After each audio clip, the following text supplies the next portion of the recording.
다 함께 사도신경으로 우리의 신앙을 고백하겠습니다. 나는 전능하신 아버지 하나님 천지의 창조주를 믿습니다. 나는 그의 유일하신 아들 우리 주 예수 그리스도를 믿습니다.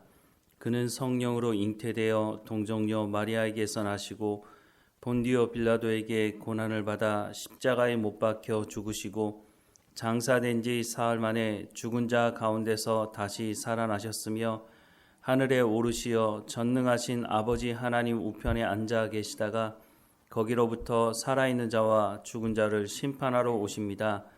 나는 성령을 믿으며 거룩한 공교회와 성도의 교제와 죄를 용서받는 것과 몸의 부활과 영생을 믿습니다. 아멘. 찬송가 305장 함께 찬양하겠습니다. 찬송가 305장입니다. 나 같은 죄인 살리신 주는 놀라워 잃었던 생명 찾았고 광명을 얻었네. 큰 죄악에서 거지신 주네 고마워. 나 처음 믿은 그 시간 귀하고 귀하다. 이제껏 내가 산 것도 주님의 은혜라. 또 나를 장차 본향에 인도해 주시리. 거기서 우리 영원히 주님의 은혜로 해처럼 밝게 살면서 주 찬양하리라.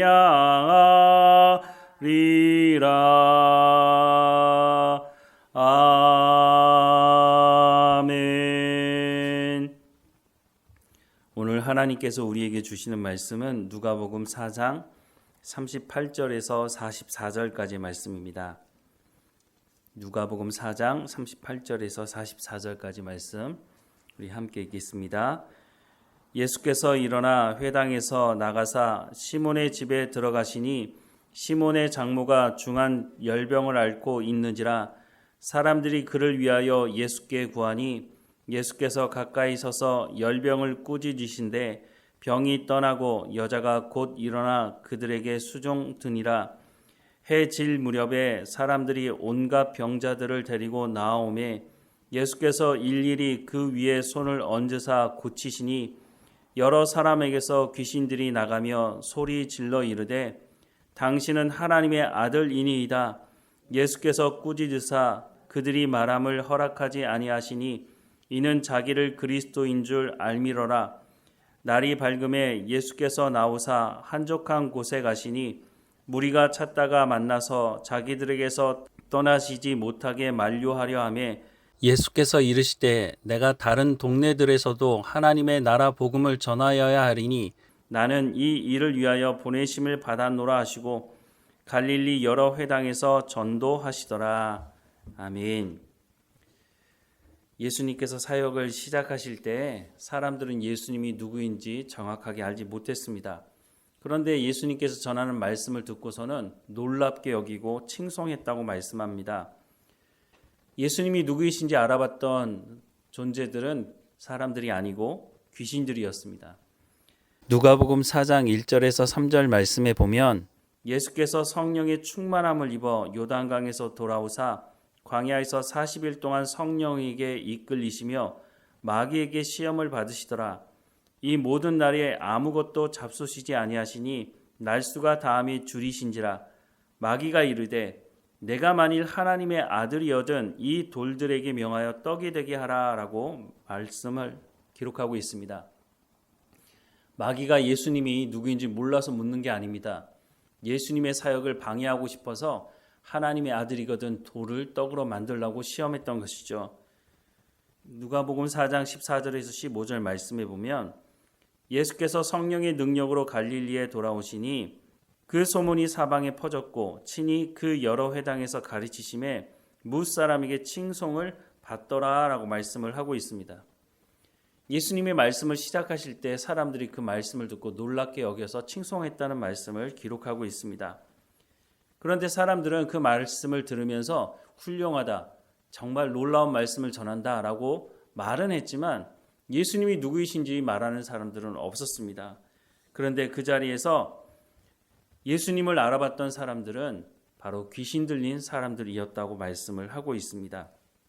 누가복음 4장 33절과 34절 말씀에 보면 회당에서 더러운 귀신 들린 사람이 있어 크게 소리질러 이르되 아 나사렛 예수여 우리가 당신과 무슨 상관이 있나이까 우리를 멸하러 왔나이까 나는 당신이 누구인 줄 아노니 하나님의 거룩한 자니이다 라고 말씀을 하고 있습니다.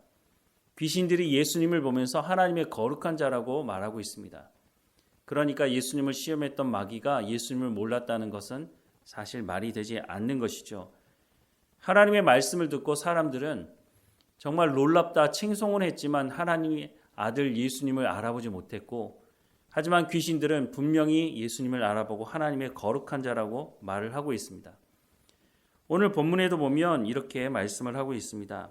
40절과 41절에 보면 해질 무렵에 사람들이 온갖 병자들을 데리고 나아오매 예수께서 일일이 그 위에 손을 얹으사 고치시니 여러 사람에게서 귀신들이 나가며 소리질러 이르되 당신은 하나님의 아들이니이다.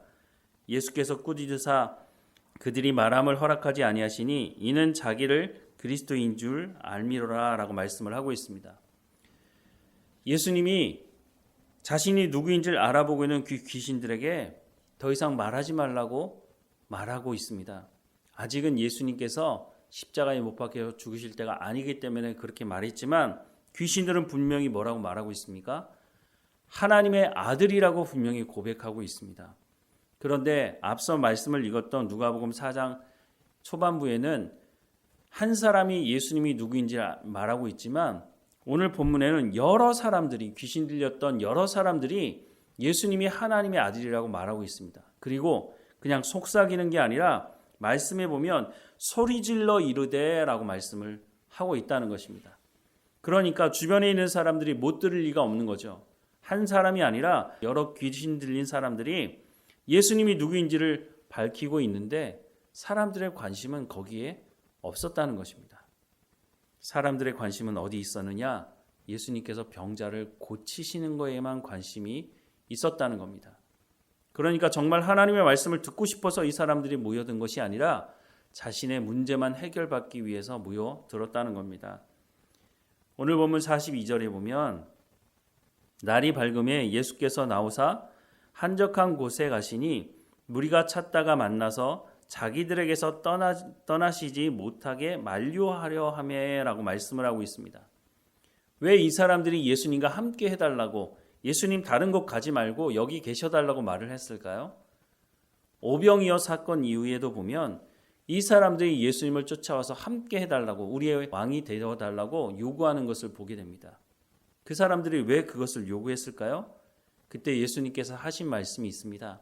너희가 떡을 먹고 배부른 까닭이다 라고 말씀을 하고 있는 겁니다. 43절과 44절 말씀해 보면 예수께서 이르시되 내가 다른 동네들에서도 하나님의 나라 복음을 전하여야 하리니 나는 이 일을 위하여 보내심을 받아노라 하시고 갈릴리 여러 회당에서 전도하시더라 라고 말씀합니다. 예수님이 이 땅에 오셔서 많은 병자들을 고치신 것은 사실입니다. 하지만 예수님의 정말 목적은 그 병자들을 고치는 것으로 끝이 나는 것이 아니라 그들에게 복음을 전하는 것이 목적이라고 말씀합니다. 43절 말씀을 다시 보면 예수께서 이르시되 내가 다른 동네에서도 하나님의 나라 복음을 전하여야 하리니 나는 이 일을 위하여 보내심을 받았다고 예수님께서 직접 말씀해 주고 있는 겁니다. 예수님께서 이 땅에 오신 목적이 하나님의 말씀을 전하기 위해서 오셨다고 말씀하고 있습니다. 그런데 사람들의 관심은 거기 있지 않았습니다. 예수님을 왕 삼으려고 했던 것도 자신들의 문제만 해결되면 된다고 하는 마음을 가지고 예수님께 접근을 했다는 것입니다. 오늘 우리가 하나님 앞에 기도할 때도 마찬가지입니다. 대부분의 사람들이 기도할 때 어떻게 기도하느냐 하면 자신의 문제만 해결해 달라고 하나님께 나갈 때가 있다는 겁니다. 정말 하나님을 알기 위해서 하나님의 말씀을 더 깊이 깨닫게 해달라고 기도하는 사람들보다는 하나님 지금 나한테 이런 문제가 있으니까 이 문제 해결해 주십시오. 떡을 먹고 배부른 까닭이라고 말하는 말씀처럼 이전에 하나님 그 문제 해결해 주시지 않았습니까? 그러니까 이제도 하나님 이 문제를 해결해 달라고. 그리고 나면 그 문제가 해결되고 나면 하나님께 감사하는 사람도 많지 않습니다. 그리고 하나님께 더 깊이 나가서 하나님 말씀을 듣기를 사모하는 사람은 더더욱이 없는 것을 보게 됩니다. 예수님이 이 땅에 오신 목적을 예수님 스스로 밝히고 있지 않습니까? 내가 이 땅에 온 목적은 하나님의 말씀을 전하기 위함이라고 말씀하고 있습니다. 사실 하나님의 말씀을 알고 하나님을 알아야 근본적인 문제가 해결되는 것이지, 그렇지 않으면 문제가 일어날 때마다 하나님께 나와서 기도하고 문제 해결받기는 하지만 그 사람의 삶은 성숙한 단계로 나가지 못하게 된다는 것입니다. 예수님께서 말씀을 전하러 오셨다는 이 말씀을 우리의 마음에 새기고 오늘도 하나님 앞에 나가서 하나님 내 가운데 말씀해 주십시오. 내가 이 말씀을 통해서 하나님이 누구이신지를 더 깊이 알기 원합니다.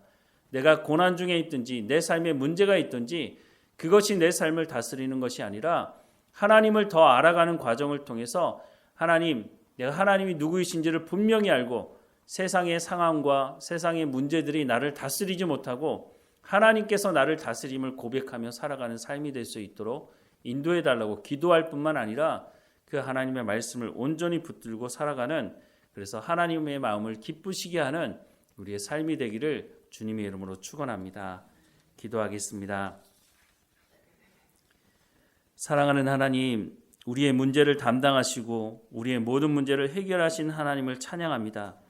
하지만 우리가 그 가운데 머물러 있지 않게 하시고 우리가 고난 중에 있든지 어떤 문제의 당면에 있든지 그것을 통해서 문제 해결될 것만 기대하는 것이 아니라 하나님을 더 깊이 알아가는 통로가 될 수 있도록 하나님 인도해 주옵소서. 예수님께서 이 땅에 오신 것이 하나님의 말씀, 하나님의 나라의 복음을 전하려고 오셨다고 말씀하시니 우리의 귀를 열어 그 말씀을 듣게 하시고 우리의 마음에 새기고 우리의 삶이 하나님을 더 깊이 알아가고 하나님과 더 친밀한 교제 가운데 나가는 우리의 삶이 될 수 있도록 은혜를 허락해 주옵소서. 하나님 오늘도 깨어있게 하시고 오늘 우리 가운데 맡겨진 모든 일에 충성을 다하며 아버지께 영광을 돌리는 삶이 될 수 있도록 인도해 주옵소서. 육체의 연약함 하나님 앞에 겸손하게 내려놓습니다.